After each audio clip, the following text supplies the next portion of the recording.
오늘 찬양대도 참 활기차고 힘찬 것 같고 앙상블도 너무 좋은 순서를 이렇게 딱 통해서 하나님께 영광 돌려주시고 해서 오늘 안식일이 더 풍요롭고 은혜롭고 행복한 것 같습니다.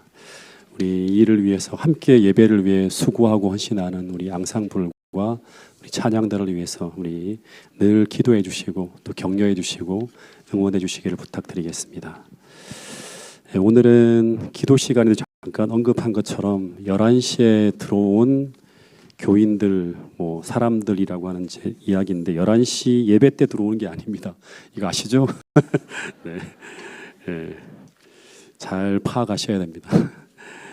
우리는 지금 사람들이 늘 얘기하기를 4차 산업혁명 시대를 지나가고 있다고 합니다.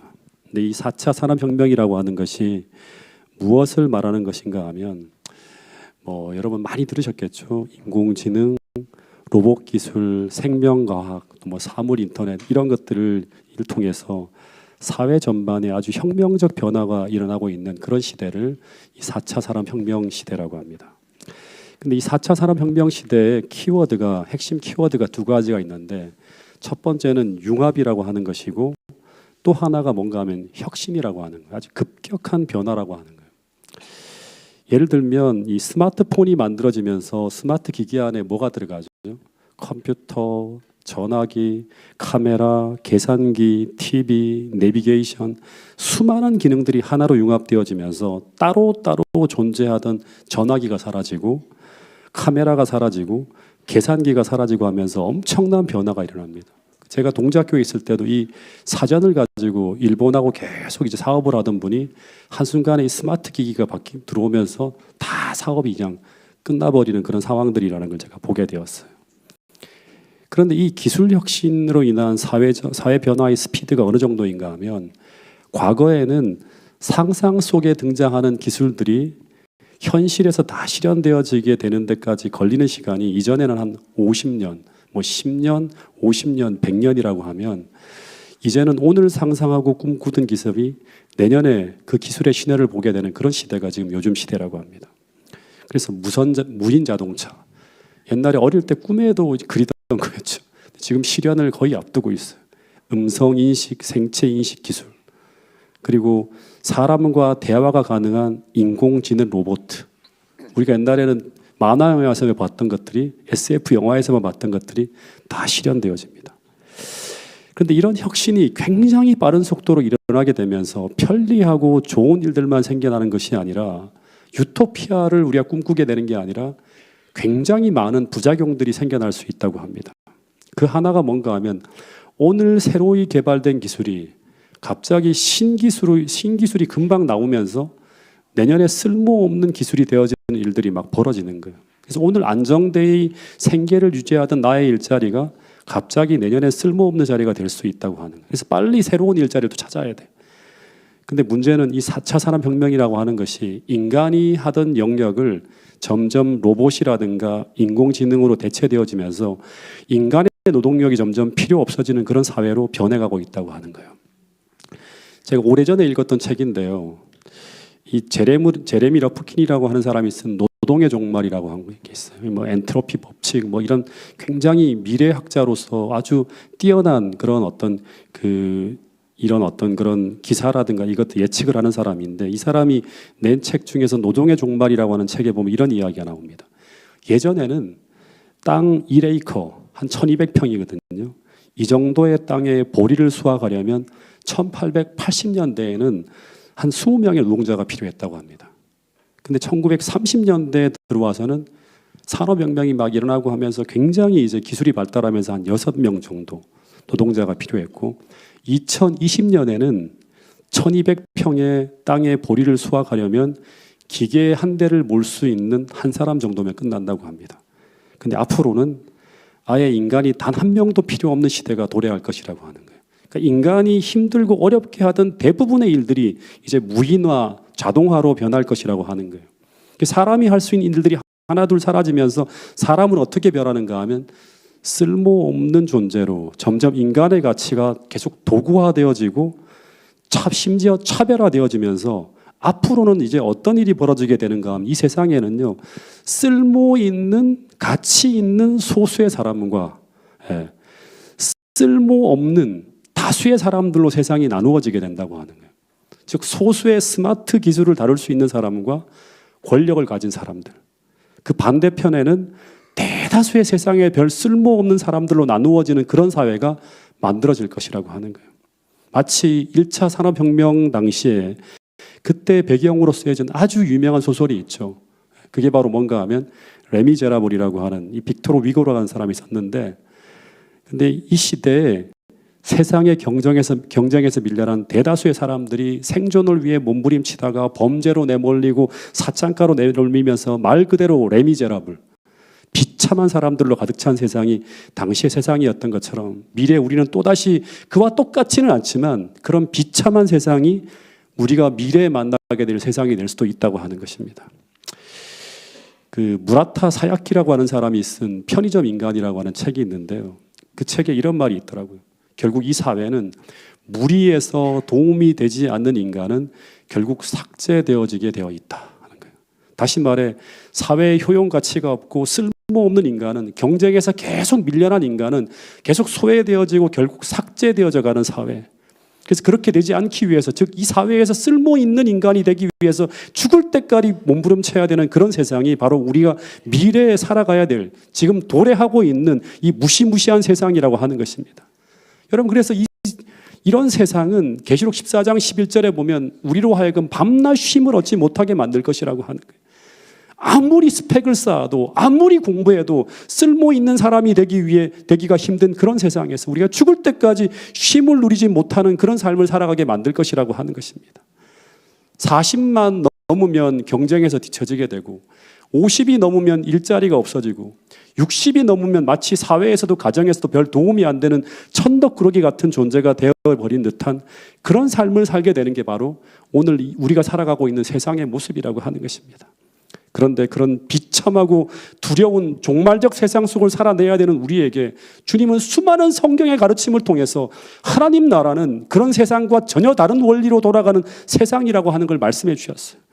그래서 이런 은혜가 사라져가는 이런 차가운 시대에 완전히 세상과 다른, 그래서 이 세상에 대안이 되어지는 그런 교회를 만들어서 세상에서 소외되어지고 고통당하는 수많은 사람들에게 소망과 희망이 될 수 있는 그런 공동체를 이 땅에서 구현하라고 하는 것이 주님께서 우리에게 주신 사명이라고 하는 거예요. 그게 바로 남은 교회죠. 근데 그런 가르침이 담긴 비유가 바로 마태복음 20장 1절부터 16절에 나오는 포도원과 품꾼의 비유라고 하는 것입니다. 제가 먼저 마태복음 20장 1절부터 7절의 말씀을 제가 잠깐 읽어보면 1절에 보면 이제 이런 말씀이 있죠. 천국은 마치 품꾼을 얻어 포도원에 들여보내려고 이른 아침에, 아마 오전 6시입니다. 아침에 나간 집주인과 같으니 2절에 보면 저가 하루 한 데나리온씩 품꾼들과 약속하여 포도원에 들여보내고 제3시에, 제3시는 오늘날로 말하면 오전 9시입니다. 또 나가보니 장터에 놀고 섰는 사람들이 또 있어서 또 포도원에 들어가라고 합니다. 제6시, 6시는 정오입니다. 제9시는 오후 3시예요. 또 그와 같이 하여 또 들어보내고 제11시에도 오후 11시입니다. 이게 11시, 오후 5시입니다. 내가 보니 또 섰는 사람이 있어서 또 포도원에 들어가라고 합니다. 그 다음에 8절부터 16절까지는 같이 한번 읽어보겠습니다. 시작.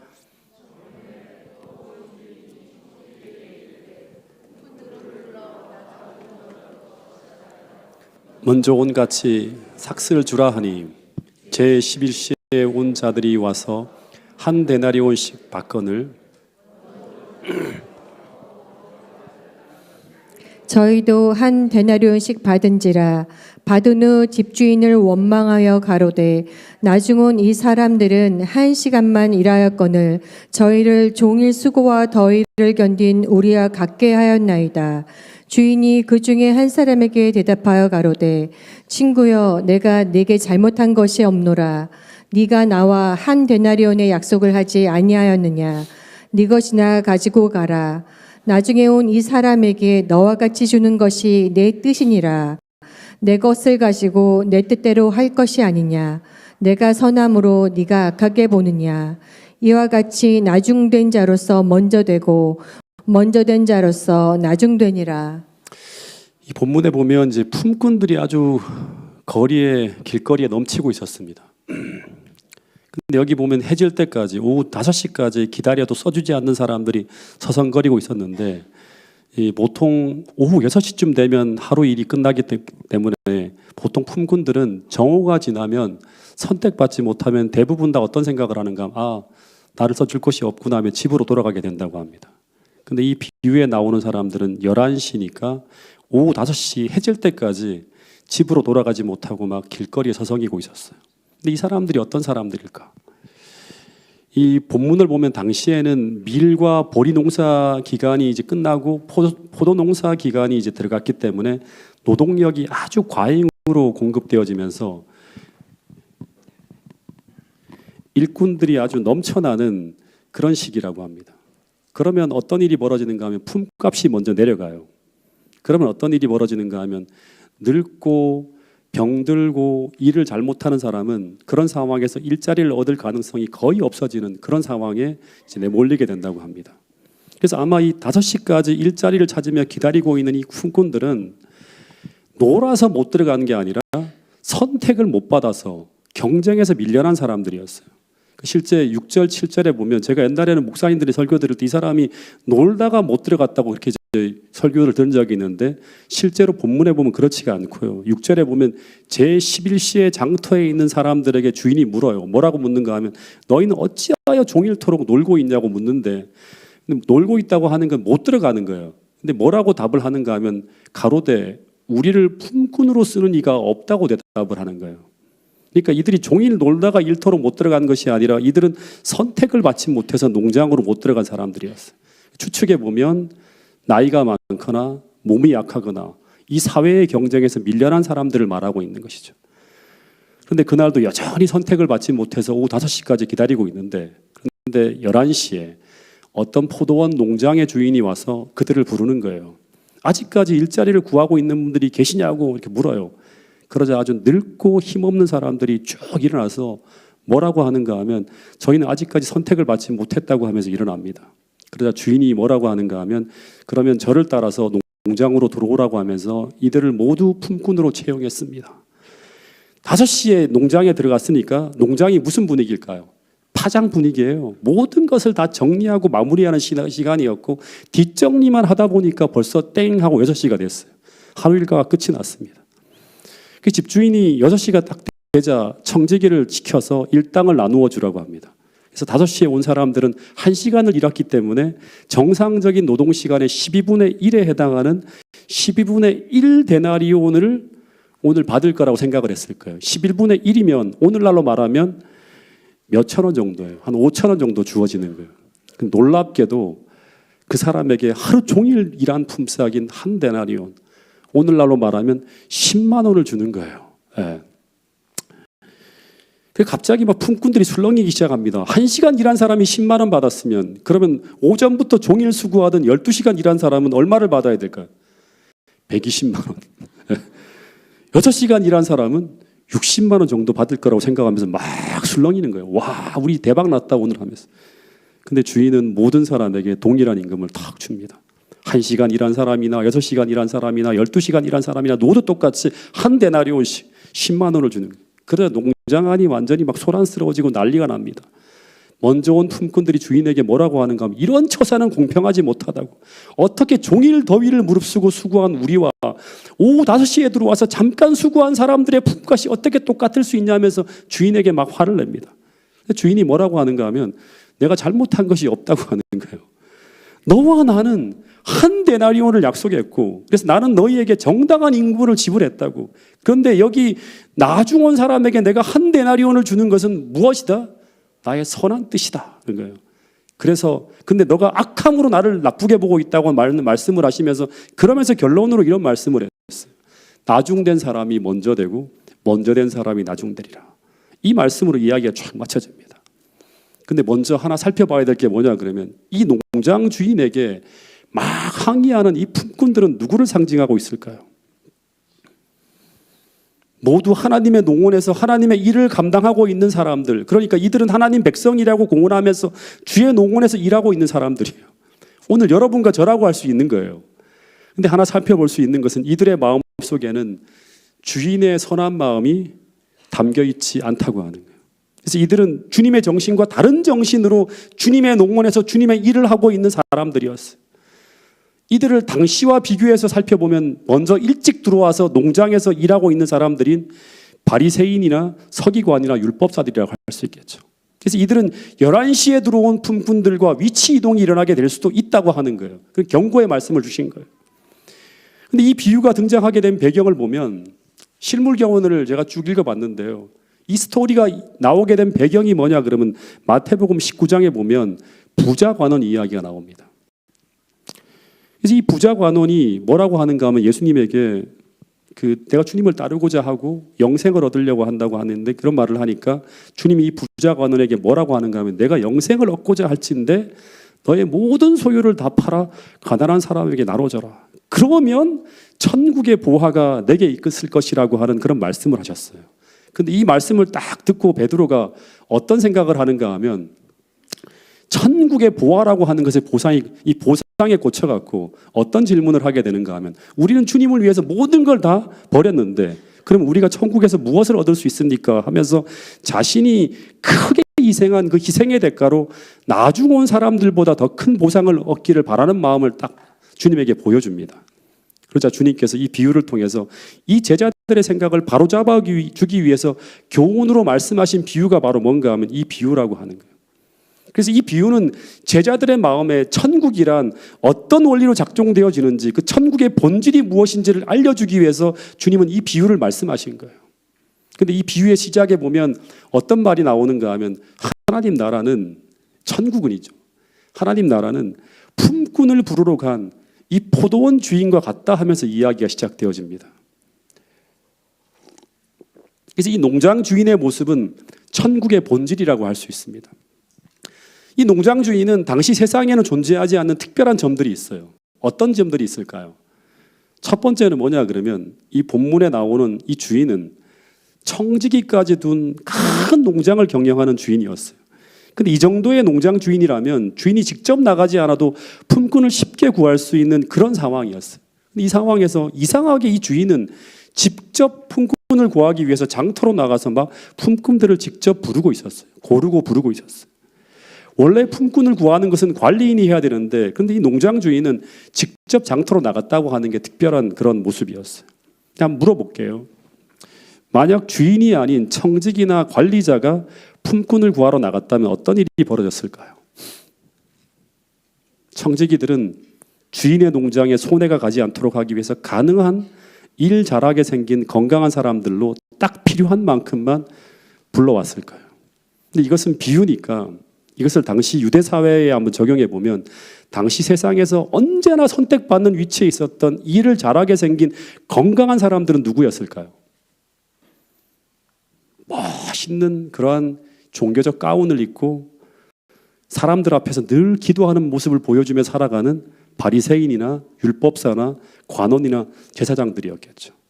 반면 경쟁에서 밀린 11시에 들어온 품꾼들은 누구에 비유되어 줄 수 있을까요?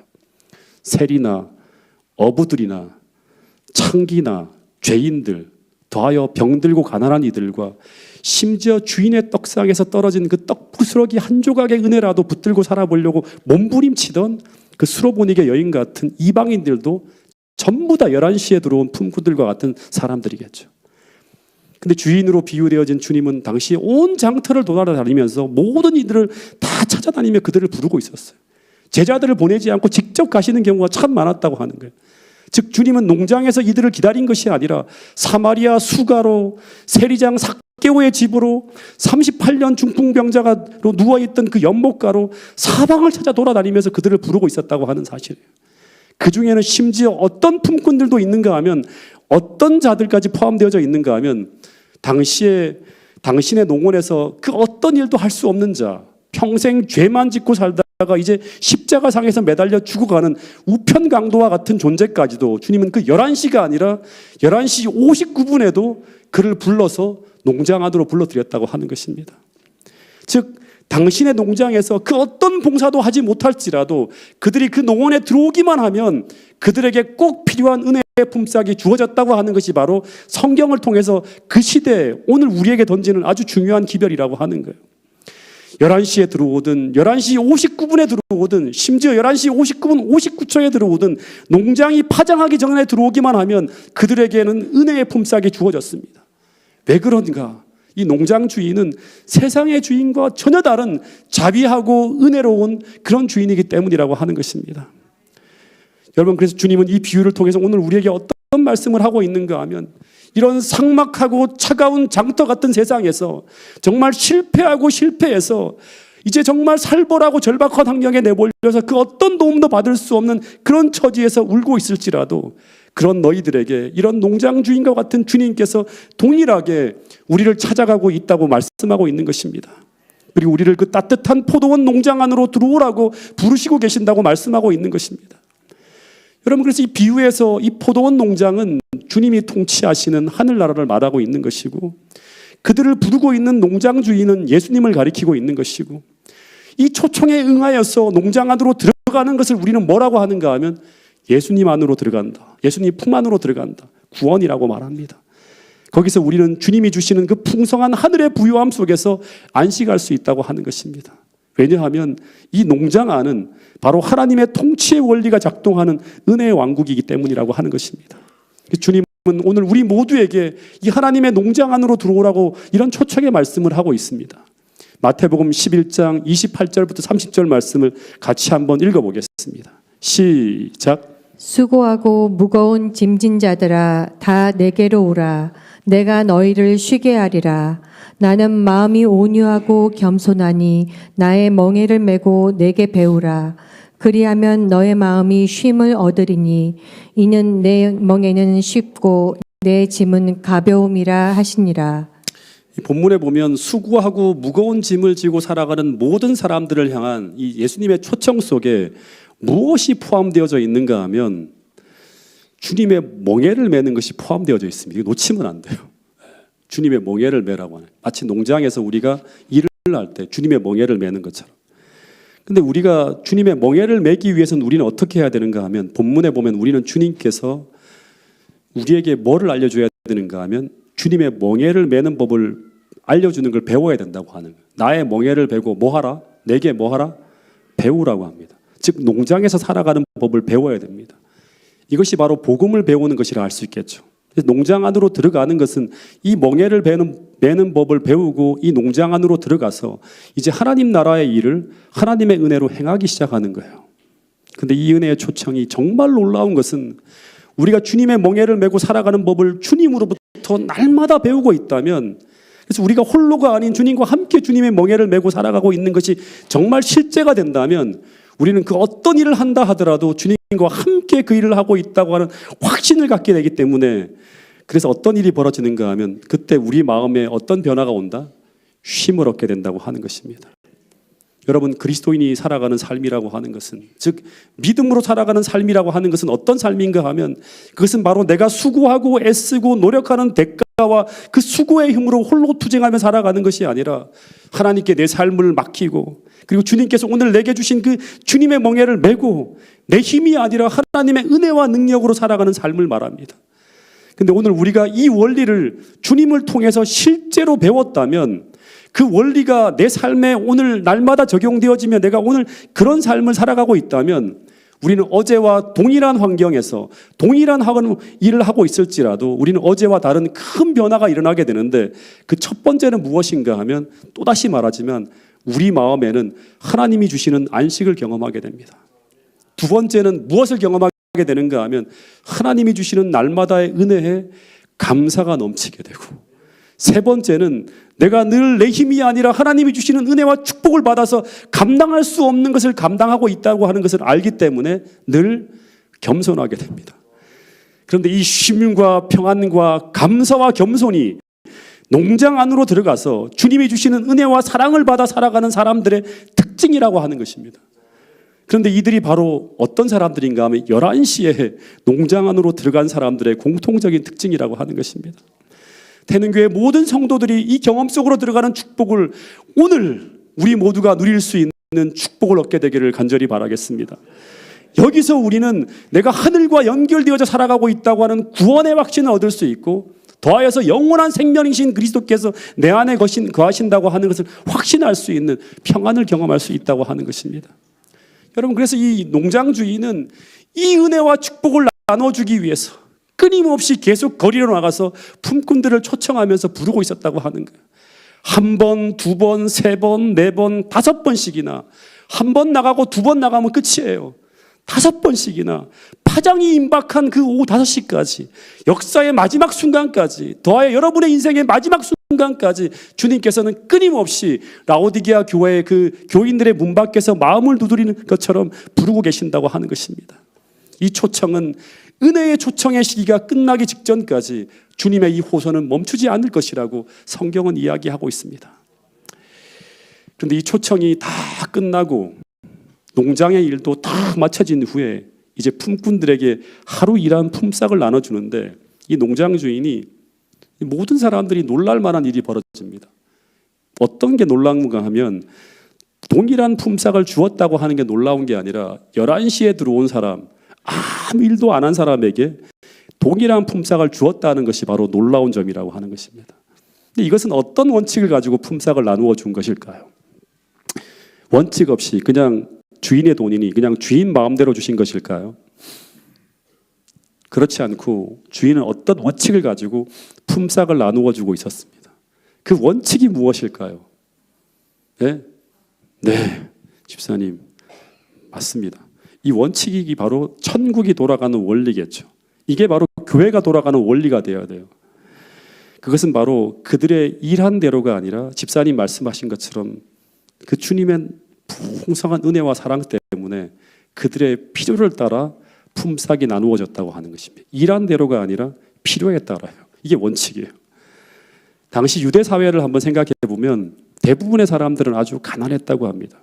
소수의 제사장들과 관원들을 제외하면 대부분의 사람들은 하루 벌어서 하루 살아가는 가난한 노동자들이 대부분이었어요. 그래서 아침부터 일한 사람이나 오후 5시부터 일한 사람이나 모두 다 하루 생계를 이어가기 위해서 하루 품삯을 얻어야 돼요. 필요한 게 다 동일했겠죠. 근데 만약 가장들이 그 하루의 품삯을 벌어오지 못하면 그들의 가족은 굶어야 했습니다. 근데 하나님은 성경에 보면 우리 인간들의 필요를 아신다고 해요. 그래서 그 필요를 아시는 하나님께서 그들의 필요를 따라 베풀어 주신 거예요. 근데 이것이 바로 우리가 배워야 될 하나님이 일하시는 모습이라고 하는 거예요. 여러분, 이런 것들을 생각하면서 한번 보면요, 요한복음 5장에 보면 그 실로암 목가에서 태어나면서부터 안전뱅이가 되어 38년간 평생 불구로 살아가면서 주님을 위해 어떤 일도 한 적이 없는 그 사람을 주님께서 만나셨을 때, 주님은 그가 주님을 위해 일한 그 대가 때문이 아니라 무엇 때문에? 그의 필요를 따라 주님은 그를 회복시키며 그를 축복했다고 성경은 나와 있습니다. 아담과 하와가 죄를 지어 벌거벗은 채 되었을 때 그들을 위해 지어진 그 가죽옷도 그들의 일한 대가로 주어진 것이 아니라 무엇 때문에? 그들의 필요를 따라요. 공기나 햇빛이나 이 모든 것이 우리에게 일한 만큼 대가로 주어지는 것이 아니라 우리의 필요를 따라 주어진다고 하는 것입니다. 마찬가지로 그 주인은 집에 돌아갈 수 없어서 오후 5시까지 길거리에 서성거리고 있는 이 불쌍한 인생들을 당신의 농장으로 부르셨는데, 그런데 그 이유는 무엇인가 하면 그들에게 어떤 일을 시키기 위해서가 아니라 그들에게 당신의 은혜를 나누어 주기 위해서 그들을 부르셨다고 하는 것입니다. 즉 주님은 그들을 기다리고 있는 배고픈 가족이 있다고 하는 것을 아시고, 주님은 그들의 일한 대로가 아니라 그들의 간절한 필요를 따라 그들에게 축복해 주셨다고 성경은 이야기하고 있습니다. 그래서 이제 하나 중요한 걸 하나 깨닫게 되는데, 이 비유에 나오는 주인이 하루 종일 장터와 거리를 돌아다니면서 품꾼들을 부른 목적이 무엇인가 하는 거예요. 반복해서 말하지만 주님께서 그들을 불러서 이 포도원에서 일을 시키는 것이 목적이 아니었다고 하는 거예요. 그들을 포도원 농장으로 부르신 목적은, 즉 오늘 우리를 포도원 농장으로 부르신 목적은, 우리를 구원하시는 목적은 우리를 하나님의 도구화해서 어떤 일을 시키기 위함이 아니라 우리의 공고함과 우리의 공고한 처지를 아시는 하나님께서, 그 하나님께서 가지고 계신 그 하늘의 풍성한 은혜의 부요함을, 그 풍성한 생명을 우리에게 나누어 주고자 하는 그 거룩한 목적을 가지고 우리를 부르셨다고 하는 사실을 우리 모두가 꼭 기억할 수 있게 되기를 간절히 바라겠습니다. 제가 대학에 입학했을 때였습니다. 1학년 여름방학이었는데 한 학기를 쭉 지내고 보니까 생각보다 돈이 너무 많이 들어가는 것입니다. 그래서 제가 방학 때 돈을 좀 많이 벌어야 될 것 같은 거예요. 학비는 큰형님이 되어주는데 나머지 쓸 것들은 다 제가 벌어야 됐어요. 그래서 제가 좀 이제 거친 일을 하면 돈을 많이 벌 것 같아서 제 친구 매형이 집 짓는 일을 하는데 찾아가서 좀 일을 하게 해달라고 했어요. 근데 그 매형이 저를 쭉 보더니 제가 너무나 약해 보였는지 이런 거친 일을 할 수 있겠냐 네가, 이러는 거예요. 걱정하지 마시라고, 20대에 불 끓는 청춘이라고 하면서 시켜만 보라고 막 했어요. 함께 해보자고 하더라고요. 그 은평구에 있는 그 품꾼들이 자는 숙소에서 함께 잠을 자고 새벽을 딱 맞았는데 그 첫날 새벽 5시에 일어나서 새벽 참이라고 하는 걸 주는 거예요. 밥맛도 하나도 없는데 그걸 먹어야 돼요. 그래 먹었어요. 먹고 이제 하나도 나갔는데 그 꼭두 새벽부터 일하는데 하루에가 얼마나 긴지 너무 힘들었어요. 첫째 날 제게 배당된 일이 뭔가 하면 수백 장의 벽돌을 이제 1층에 다 부려놓으면, 트럭이 와서 부려놓으면 그거를 짊어지고 4층 옥상까지 올라가서 나르는 것이었어요. 근데 보통 벽돌을 지게꾼들이 지게 몇 장씩 지고 올라가는가 하면요, 제가 그때 하도 엄청나게 스트레스 받으면서 일을 했기 때문에 알아요. 42장입니다. 근데 42장 딱 짊어지고 올라가라고 하는데 저는 이 평지는 걸을 수 있지만 계단은 못 올라가겠는 거예요. 그래서 제가 사실 42장은 어렵다고 천천히 조금씩 배우면서 하겠다고 30장만 달라고 했어요. 그 12장을 내렸어요. 4층을 올라가는데 너무 힘들어서 죽을 것 같았고 4층을 다 올라가서 이제 벽돌을 부려야 되는데요. 자세를 알려줬어요. 자세를 낮게 해서 벽돌이 깨어지지 않게 부려야 된다고 하는 걸 수도 없이 들었는데 힘들어서 도저히 그렇게 할 수 없었어. 그냥 서서 지게를 비우는 거예요. 그럼 벽돌이 다 바닥에 다 깨어지는 거예요. 그래서 벽돌을 쌓으시는 기술자분이 있어요. 제발 좀 그러지 말라고 야단을 치는데도 안 되는 거예요. 안 돼요. 계속 서서 그냥 확 부어버리는 거예요. 그리고 계단이 이런 정식 계단이 아니에요. 나무로 만들어진 이제 이 계단인데 너무나 급경사라갖고 이 벽돌을 계속 지고 올라가다 보니까 오후쯤 되니까 다리에 힘이 다 빠지는 거예요. 더 이상 올라갈 수가 없는 거예요. 계속 몸이 흔들리는 거예요. 그래서 계단을 오르다가 중간에 탁 멈춰갖고 다리를 뗄 수가 없는 거예요. 좀 계단이 높이 올라가는 게 있는데, 그래서 갑자기 지게를 지고 있는 벽돌과 동시에 막 중심이 추락할 것 같이 막 계속 흔들리는 거예요. 그래서 제가 중간에서 난간을 탁 붙잡고 뭐라고 했는데 사람 살려달라고 제발 좀 도와달라고 막 소리를 쳤어요. 떨어져 죽을 것 같다고. 그랬더니 갑자기 같이 일하는 형이 막 또 쫓아 올라와서 간신히 그 형이 어떻게 하는 거 저를 딱 붙잡고 지게에서 벽돌을 계속 옆으로 내리는 거예요. 내리면서 저보고는 이제 올라가라고 해서 올라가서 벽돌을 비우고 내려왔는데, 그 후부터는 그 매형이 어떻게 하는가 하면 재훈이는 이제 벽돌 짊어지는 일을 하지 말라고 큰일 나겠다고 하면서 대신 모래와 시멘트 개는 일을 하고, 시멘트와 모래를 이렇게 개면 이제 뭐 한 포대씩 이렇게 해서 담아서 올라가는 게 있어요. 그 쉬운 일만 하라고 시키는 거예요. 근데 그렇게 난리를 치고 그 다음날 아침에 제가 눈을 떴는데요, 온몸이 쑤시고 아파서 몸살이 나서 일을 할 수가 없는 거예요.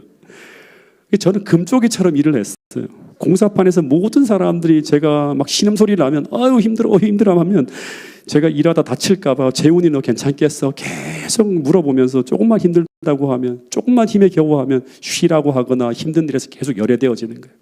근데 그렇게 일을 하는데도 안 잘리고 일을 다 마치고 나중에 돈을 받는데 부끄러워서 돈을 받을 수가 없었어요. 근데 그때 매형이 저에게 돈을 주시면서 이런 말을 하더라고요. 내가 이 품삯을 내게 주는 것은 너가 내 처남의 친구이기 때문만이 아니라 너가 친동생 같아서, 너가 그냥 잡부가 아니라 노가다꾼이 아니라 공부하는 대학생이기 때문에 학비를 도와준다는 셈을 치고 이 돈을 준다고 하는 것입니다. 그럼 저한테 하는 말이 정말 공부 열심히 해서 훌륭한 사람이 되라고 그런 말을 하는 거예요. 다시 말해서 너에게 주는 이 월급은 너가 일꾼이라서 주는 게 아니라, 일한 대가가 아니라 뭐 때문에?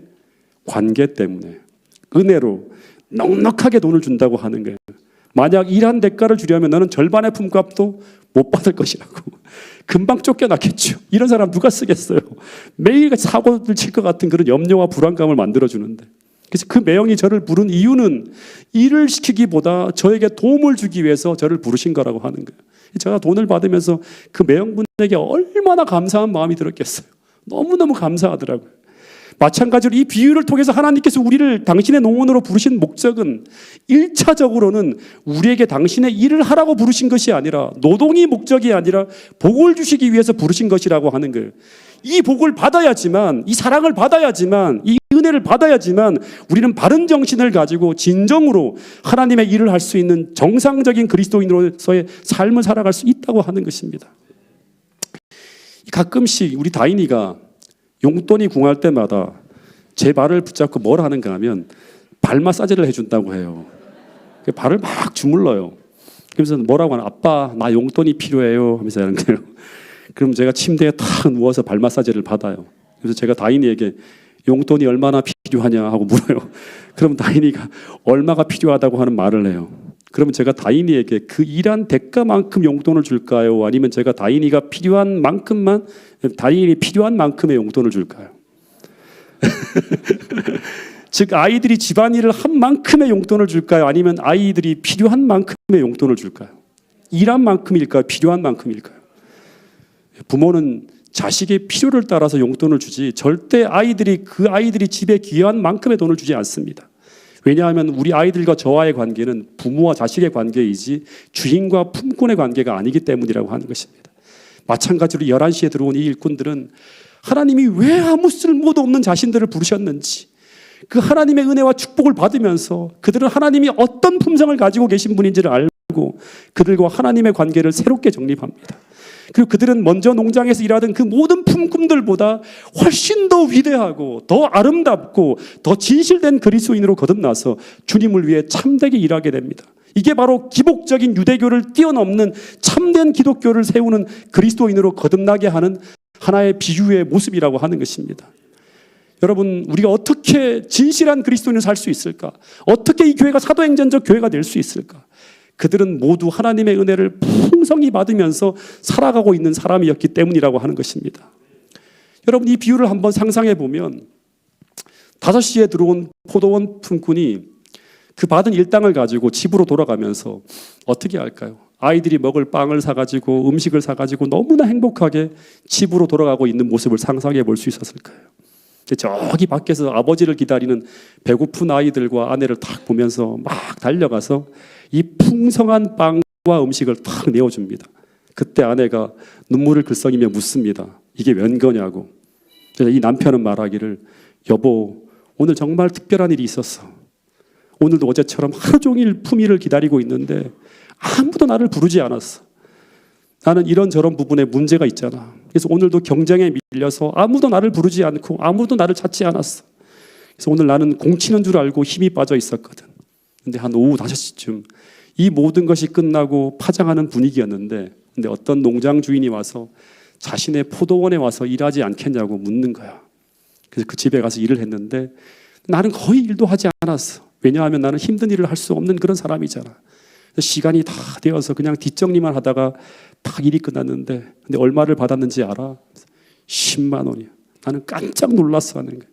어떻게 아무 일도 하지 않았는데 어떻게 우리에게 꼭 필요한 만큼의 이 풍성한 품삯을 주셨는지 너무나 감사하고 놀랐어. 근데 이건 내가 일한 대가로 받은 것이 아니라 그분의 은혜와 사랑의 보상이야. 그러면서 이 남편이 하는 말이, 여보, 내일 아침 일찍 밥 좀 해줘 하는 거예요. 아내가 왜? 그래 물으니, 나 내일 그 주인의 농원에 가서 일할 거야. 그분이 나를 부르지 않았지만 나는 그분을 위해서 정말 열심히 일할 거야. 일하고 싶어. 이런 고백을 하는 거예요. 여러분, 이것이 바로 하나님의 은혜가 가져오는 참된 변화예요. 큰 은혜를 받은 사람은 의무감이 아닌 자원하는 심령으로 그분을 위해 조금이 아니라 억지로가 아니라 최선을 다해서 가장 좋은 것으로 하나님께 드리며 바치며 봉사하며 일하게 된다고 하는 것입니다. 그러나 내가 어떤 존재인지 모르고 우리가 무엇 때문에 부름을 받았는지 모르고 그리고 우리가 무엇을 받았는지도 모르고 그냥 나의 행위로 보상을 받으려고 하는 자들은 언제나 그들이 행한 만큼 그리스도가 아닌 자신을 자랑하게 되고 더하여 이런 자만심과 자부심을 품고 일하는 순간 교회는 은혜가 없는 곳이 되어버립니다. 더하여 교회는 고통을 당하게 합니다. 왜냐하면 그런 정신으로 하나님 농원을 섬기면 하나님 농원을 세우는 것이 아니라 망치고 있기 때문이라고 하는 것입니다. 여러분 다시 한번 말씀을 드립니다. 성도는 하나님의 백성은 하나님의 은혜를 받은 자들입니다. 그들은 성령의 역사에 대해서 무지하지 않고 하나님의 은혜에 대해서 무지하지 않습니다. 왜냐하면 그들은 날마다 그 성령의 힘으로 봉사하고 그 은혜의 생명을 공급받으면서 오늘을 살고 있다고 하는 것을 알기 때문이라고 하는 것입니다. 그래서 오늘도 우리는 값없이 주시는 그 은혜를 받기 위해서 매일 새벽마다 아침마다 저녁마다 순간마다 값없이 주시는 그 은혜를 받기 위해서 하나님 보좌 앞으로 나가야 된다고 하는 것입니다. 이게 바로 쉬지 않고 기도하는 거예요. 요한계시록 22장 17절에 보면 이런 말씀이 있습니다. 성령과 신부가 말씀하시기를 오라 하시는도다. 듣는 자도 오라 할 것이요 목마른 자도 올 것이요 또 원하는 자는 필요한 자는 어떻게 받으라? 값없이 은혜로 오늘도 살고 있고 오늘도 우리가 생존할 수 있는 그 하루의 일을 감당할 수 있게 하는 하나님이 주시는 그 생명을 받으라고 하는 것입니다. 다시 말해서 값없이 원하는 자는 누구나 뒤처지고 희망 없는 자들일지라도 누구나 하나님께서 살 수 있게 만들어주는 이 하나님의 은혜를 공급받으라고 하는 것입니다. 이 동일한 말씀을 사도 바울은 이렇게 말씀하고 있습니다. 마지막 말씀인데요. 같이 한번 읽어보겠습니다. 시작. 성경에 이르되 누구든지 그를 믿는 자는 부끄러움을 당하지 아니하리라 하니 유대인이나 헬라인이나 차별이 없음이라. 한 분이신 주께서 모든 사람의 주가 되사 그를 부르는 모든 사람에게 부요하시도다. 누구든지 주의 이름을 부르는 자는 구원을 받으리라. 여러분 이 포도원에 비유하고 거의 유사한 말씀이죠. 누구든지예요. 누구든지 유대인이나 헬라인이나 차별이 없다고 하는 거예요. 누구든지 필요하다면 정말 간절한 필요를 느낀다면 주의 이름을 부르라고 하는 거예요. 그분에게 구하라고 하는 거예요. 그러면 하루를 살아갈 수 있는 풍성한 생명을 얻게 된다고 하는 것입니다. 여러분 하나님 나라는 우리가 무엇을 잘했고 어떤 공로를 세웠기 때문에 무엇을 주시는 것이 아니라 오직 단 하나 그들에게 그것이 필요하기 때문에 하나님의 은혜로 공급받게 되는 그 법칙이 작동하는 곳이 바로 어디인가 하면 하나님 나라라고 합니다. 그래서 이 나라에는 절대 낙오자가 없습니다. 그리고 능력에 따라 차등대우 받는 것도 아니에요. 우리가 잘하고 무슨 일을 성취하는 그 모든 것이 내가 아니라 나는 단지 그분의 멍에를 붙들고 있을 뿐 하나님께서 나를 대신해서 그 모든 일을 성취하시고 행하시기 때문에 그 모든 일이 이루어지는 것이라고 하는 것을 알기 때문이에요. 그래서 모두가 그들의 필요를 따라 동일한 하나님의 은총을 받으며 살아가는 곳, 그것이 바로 하나님 나라인 교회라고 하는 것입니다. 여러분 오늘 이 태능교회가 이 하나님의 은혜가 풍성하게 넘치게 되길 간절히 바랍니다. 병약하고 힘없고 사회에서 소외되어진 사람들이 피난처로 찾아올 수 있는 곳, 그 어떤 기여를 하지 않아도 은혜로 그들의 필요를 채워줄 수 있는 곳, 심지어 믿음이 약하고 연약한 사람들이 계속 격려와 지지와 도움을 받으며 은혜로 성장하며 자라갈 수 있는 곳, 그런 노력과 실천과 헌신이 나는 곳에 하나님은 그것을 감당할 수 있도록 더욱 넉넉한 하나님의 풍요로운 축복을 부어주시겠다고 약속하고 있습니다. 여러분 우리가 꿈꾸는 교회가 성경에 나와 있는 그 원리와 원칙이 작동되어지고 하나님의 정신으로 충만한 그런 사람들이 모여서 하나님 나라의 일을 감당하는 그런 곳이 태능교회가 될 수 있기를 간절히 바라면서 오늘 말씀을 줄이도록 하겠습니다.